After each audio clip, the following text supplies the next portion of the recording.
Israel Iran के बीच जारी जंग के दौरान एक नया ध्रुवीकरण खासतौर पर इस्लामिक देशों का उभर कर सामने आ रहा है, जिसमें ईरान के साथ पाकिस्तान और अब जिस तरह से तुर्की सामने आया है वो अपने आप में बतलाने के लिए काफ़ी है कि किस तरह से इजराइल के खिलाफ एक नए ध्रुवीकरण के साथ साथ एक नए खतरे का बादल मंडराता हुआ दिखाई दे रहा है। नमस्कार, मैं हूं मधुरेंद्र कुमार और आप देख रहे हैं मेरे साथ रणनीति। और आज दरअसल हम उस रणनीति की चर्चा करने वाले हैं जिसे ईरान लंबे समय से तैयार कर रहा था और जिसके परिणाम अब सामने आते हुए दिखाई दे रहे हैं। हम जानते हैं कि इस वक्त जो है ईरान और इजराइल के बीच जिस तरह का तनाव है और जिस तरह के जंग के हालात हैं, दरअसल वो अपने आप में कुछ इस तरह के दुनिया के ऊपर खतरे के तौर पे मंडरा रहे हैं जो किसी भी वक्त वर्ल्ड वॉर 3 का आगाज कर सकते हैं। लेकिन इस बीच सबसे बड़ी बात यह है कि जिस तरह से ईरान ने पाकिस्तान को आउटरीच किया और एक इस्लामिक देश के साथ दरअसल अपने गठबंधन को पुरजोर तरीके से अमली जामा पहनाने में कामयाब रहा, उसके बाद उससे बड़ी सफलता तुर्की जैसे इस्लामिक वर्ल्ड के एक बड़े और खलीफा देश के रूप में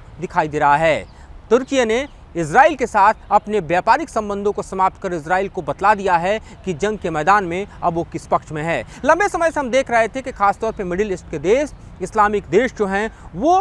बड़े और कहें तो कड़े फैसले लेने में हिचकिचा रहे थे, लेकिन हम देख रहे हैं कि अब इस तरह के फैसले लिए जा रहे हैं और इसके परिणाम उभर कर सामने आ रहे हैं। पहले जिस तरह से ईरान और पाकिस्तान ने हाथ मिलाया वो अपने आप में इस्लामिक वर्ल्ड में खलबली मचाने वाला था, और उसके बाद जिस तरह से तुर्की ने इजराइल के सामने एक बड़ी दीवार खड़ी कर दी वो दरअसल इजराइल के लिए भी किसी चुनौती से कम नहीं, क्योंकि इजराइल की तरफ से ये कहा जा रहा है कि तुर्की से जिस तरह के ट्रेड हो रहे थे उस ट्रेड के बंद होने के बाद हमें अब डोमेस्टिक प्रोडक्शन बढ़ाना होगा। ये देखना होगा कि जिस ट्रेड रिलेशंस को तुर्की के साथ इजराइल कर रहा था उसकी भरपाई अब दुनिया के किस देश के साथ की जाए। लेकिन जिस तरह से इस वक्त तुर्की के सुप्रीम लीडर अर्दोगान ने, जिन्हें दरअसल तुर्की में माना जाता है कि वो किसी खलीफा से कम नहीं, जिसे दुनिया दरअसल एक तानाशाह से कमतर नहीं देखती है, उसने जो कदम उठाया है वो अपने आप में भले ही तुर्की के लिए इकोनॉमिक तौर पर एक बड़े नुकसान का कारण बन जाए, लेकिन आर्थिक नुकसान को झेलने के लिए तैयार तुर्की खासतौर पर इजराइल के साथ जिस तरह से अपने संबंधों को विराम दे चुका है, ये अपने आप में बतलाने के लिए काफ़ी है कि किस तरह से ईरान के साथ जारी लामबंदी के बीच जो है वो दरअसल इस्लामिक वर्ल्ड के एक के बाद एक देश उभर कर सामने आ रहे हैं। और ये चुनौती सिर्फ इजराइल के लिए नहीं है, ये बड़ी चुनौती अमेरिका के लिए है, क्योंकि इजराइल और अमेरिका देखें तो इस युद्ध में एक दूसरे के साथ खड़े हैं। और ईरान के हमले के दौरान हमने देखा कि किस तरह से अमेरिका ने इजराइल के पक्ष में जिस तरह से यूके को, फ्रांस को, खासतौर पर जॉर्डन को खड़ा किया, वो अपने आप में एक नए ध्रुवीकरण को ईरान के सामने प्रस्तुत कर चुका था। और इसी को देखते हुए ईरान ने अपने आउटरीच को बढ़ाते हुए पहले पाकिस्तान को अपने पक्ष में खड़ा किया, और आप देखिए तो अंडर टेबल डिप्लोमेसी का यह परिणाम है कि तुर्की दरअसल इजराइल के साथ अपने व्यापारिक संबंधों को समाप्त कर ये बतलाने के लिए, ये मैसेज देने के लिए कामयाब दिखाई दे रहा है कि किस तरह से ये ध्रुवीकरण भी ईरान के पक्ष में खड़ा हो रहा है। हमारे पास जो डाटा है वो बतलाने के लिए आपको काफ़ी है कि किस तरह के संबंध दरअसल इजराइल के बीच में और तुर्की के बीच में रहे हैं। पिछले साल की अगर हम ट्रेड रिलेशंस को देखें तो तकरीबन $55,000, जी हाँ 55,000 करोड़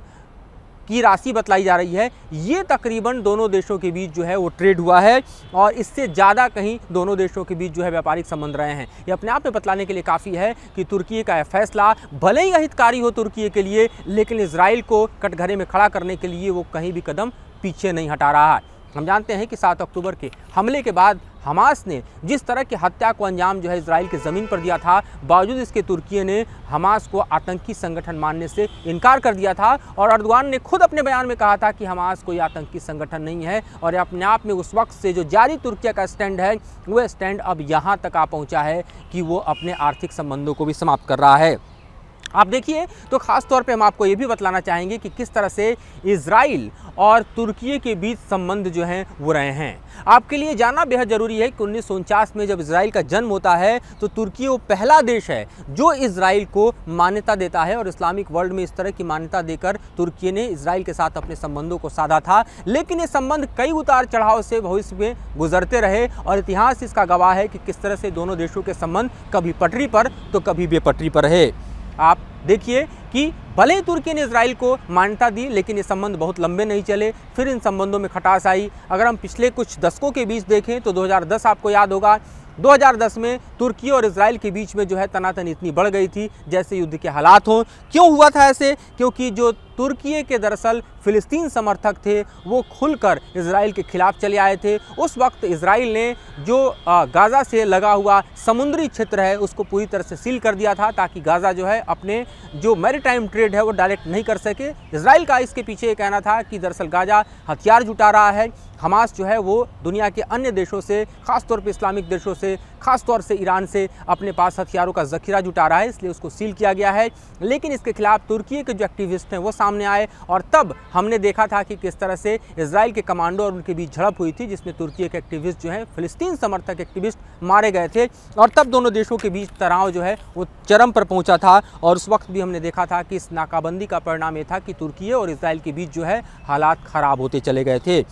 उसके बाद दोनों देशों ने अपने अपने डिप्लोमेटिक रिलेशंस भी एंड कर लिए थे, लेकिन पुनः बहाली दोनों के रिश्तों में हुई और फिर आता है 2016 का साल, जब दोनों ही देशों के बीच बहाल 2 साल के रिश्ते फिर बेपटरी हो जाते हैं। और उस वक्त हम देखते हैं कि किस तरह से दरअसल इजराइल और तुर्की दोनों अपने डिप्लोमेट्स को वापस बुला लेते हैं। तो आप यूँ समझिए कि किस तरह से इन दोनों ही देशों के बीच उतार चढ़ाव लगातार रहा है संबंधों में। लेकिन इस वक्त जो हालात पिछले 7 महीने से गाज़ा और इजराइल के बीच बने हुए हैं और जिस तरह से गाज़ा में घुसकर इजराइल की सेना जो है हमास को चुन चुन कर मार रही है, उसके ऑपरेशंस जारी हैं। उसके बाद भले ही देखें तो फिलिस्तीन के साथ दुनिया के तमाम इस्लामिक देश खड़े हों, लेकिन ईरान जिस तरह से दरअसल इजराइल पर हमलावर रहा है, जो इजराइल और ईरान के बीच इस वक्त युद्ध की स्थिति पैदा हुई है, उसके बैकग्राउंड में हम देखें तो ये तमाम ही दरअसल उसके प्रॉक्सीज हैं, चाहे हमास की बात करें, हिजबुल्लाह की बात करें या फिर हुती की बात करें। पर खुलकर कोई इस्लामिक देश इस तरह से इजराइल के खिलाफ नहीं आया जिस तरह से अब तुर्की आया है। और यही दरअसल ईरान की सबसे बड़ी ताकत का इस वक्त पर्याय बनता हुआ दिखाई दे रहा है। आपको हम बताएं कि दोनों ही देशों के बीच इस वक्त के जो संबंध हैं वो जो बेपटरी हुए हैं, उससे इस बात के भी दरअसल आसार लग रहे हैं कि अब और कई इस्लामिक देश जो कि दरअसल इस जंग को रोकना चाहते हैं या फिर अन्य इस्लामिक देश जो खुलकर ईरान के साथ आना चाहते हैं वो आने अब शुरू कर देंगे। क्योंकि एर्दोगान ने जब व्यापारिक हितों को दरअसल इजराइल के साथ समाप्त किया तो उस वक्त यही कहा गया कि जब तक गाज़ा का पुनर्निर्माण नहीं होता है, जब तक गाज़ा जो है वो अपने रिसोर्सेज को हासिल करने के लिए फ्री रूट्स को अख्तियार नहीं करता है, तब तक हम संबंध बहाल नहीं करेंगे। अगर आप हाल के यूएन रिपोर्ट्स और अन्य अंतर्राष्ट्रीय एजेंसी की रिपोर्ट्स को देखें जो मेरे पास अवेलेबल है, तो ये भी दरअसल ये बतलाने के लिए काफ़ी है कि गाज़ा कितना टूटा है, कितना दरअसल उसको क्षति पहुंचा है। यूएन ने जो रिपोर्ट जारी किया है वो बतला रहा है कि वर्ल्ड वॉर के बाद अभी अगर दुनिया में कोई सबसे बड़ी तबाही है तो वो गाज़ा की तबाही है, जो कि बेहद कम सीमित दायरे में दिखाई देती है, जहां मानवता और साथ ही जो संसाधन है उसको जिस तरह से नष्ट भ्रष्ट किया गया है वो दुनिया में वर्ल्ड वॉर के बाद कभी नहीं हुआ। तो अपने आप में रिपोर्ट बतलाने के लिए काफ़ी है। तकरीबन मलबा बताया जा रहा है कि 3.7 हज़ार करोड़ किलो मलबा जो है वो इस वक्त इजराइल के हमले से गाज़ा में बिखरा पड़ा है, जिसको हटाना सबसे बड़ी चुनौती है। इतना मलबा 40 सालों में अगर आप देखें तो भी दरअसल हम कहें तो कहीं दिखाई नहीं दिया जितना इस वक्त गाज़ा में दिखाई दे रहा है। और तकरीबन आप देखिए कि गाज़ा को पुनः विकसित करने में, पुनर्निर्माण में जो समय लगेगा वो लगभग 6 से 8 दशक का समय लग सकता है, ये यूएन की रिपोर्ट कह रही है। तो इस वक्त के हालात जो हैं वो हालात आप देखें तो किस तरह से दरअसल पूरे ही मिडिल ईस्ट को अपने आप के आगोश में लिए हुए हैं। नया ध्रुवीकरण जो ईरान के पक्ष में दिखाई दे रहा है, दूसरा ध्रुवीकरण जो इजराइल और अमेरिका के पक्ष में है, ये दोनों ध्रुवीकरण एक दूसरे के सामने खड़े होते दिखाई दे रहे हैं और नई खतरे की घंटी बजाते हुए भी दिखाई दे रहे हैं। फिलहाल इस मुद्दे पर इतना ही, और ज़्यादा जानकारी और ज़्यादा खबरें और विश्लेषण के साथ हम आपके समक्ष हाजिर होते रहेंगे। फिलहाल मुझे और मेरे सहयोगी तुलराज को दीजिए इजाज़त।